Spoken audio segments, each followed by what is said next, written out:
video is going to talk about how to graph coordinate points. What you need to know about the coordinate plane is that it has two axes.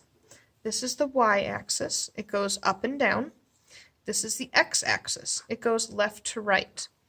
And the axis where they meet, this is called the origin, or point 0. Now, when you have coordinate points, they're always written as the x-coordinate and then the y-coordinate. And what I like to think of this as run and jump. So the x is going to be run and the y is jump. And I like to think of a video game character. You can think about Mario, you can think about Sonic. There are so many different characters out there you can think about. I would like to use Yoshi, except Yoshi doesn't fit on the grid. So we're not going to use Yoshi. Instead, we are going to use this alien dude who almost fits on the graph. Now, when you're moving in a video game that's two-dimensional, not one of those newfangled three-dimensional things, what you're going to do is you have two different directions you can choose from. You can choose from left, right, and up, down. And what you're going to do is you're always going to start at this origin. Always start at the origin. And if you want to get to here, you're not going to jump up and just kind of walk through the clouds over to here. What you're going to do is you are going to run first and then jump up to get this, whether it be a coin or a ring or whatever it is. If you're going to try to get here, you're not going to dig all the way down and then dig a tunnel this way. Instead, you're going to run and then dig down or fall down the hole and hope that you can get back up again.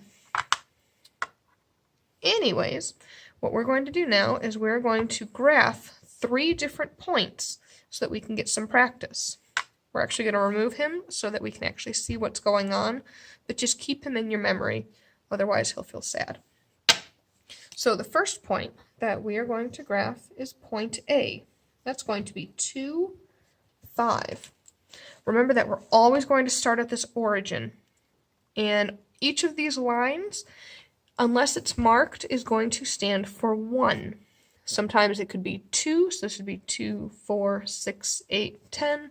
Sometimes it could be every 5, 5, 10, 15. It could be 100, 100, 200, 300. It could be halves. Half 1, 1 1/2, 2. But it's not marked, so we are going to assume that this is 1, 2, 3, 4, 5, and then it keeps going on this way, which would mean that this direction would be -1, -2, -3, -4, -5, and so on and so on and so on.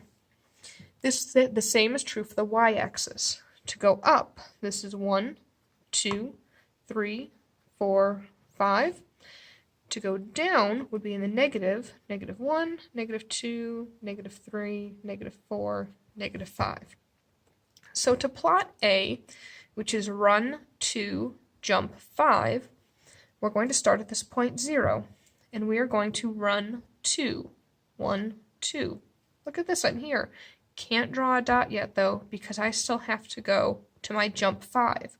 So I'm going to jump 1, 2, 3, 4, 5. This is where I'm going to put my dot and label it A.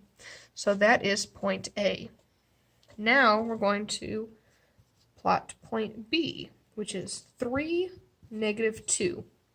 So I'm going to start back at my origin. Doesn't matter what the other dots were. I'm going to start back at my origin, and I'm going to run 3, 1, 2, 3.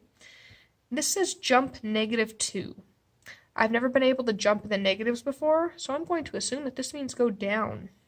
-1, -2. And this is where I'm going to put point B. The last point that we're going to plot, actually C is going to be difficult to tell with the parentheses, is going to be point J. Point J is going to be -4, 3. So I'm going to go back to my 0, and I'm going to run -4, -1, -2, -3, -4. Then I'm going to jump 3. This 3 is positive, so I have to go up. 1, 2, 3. And this is where I'm going to put point J.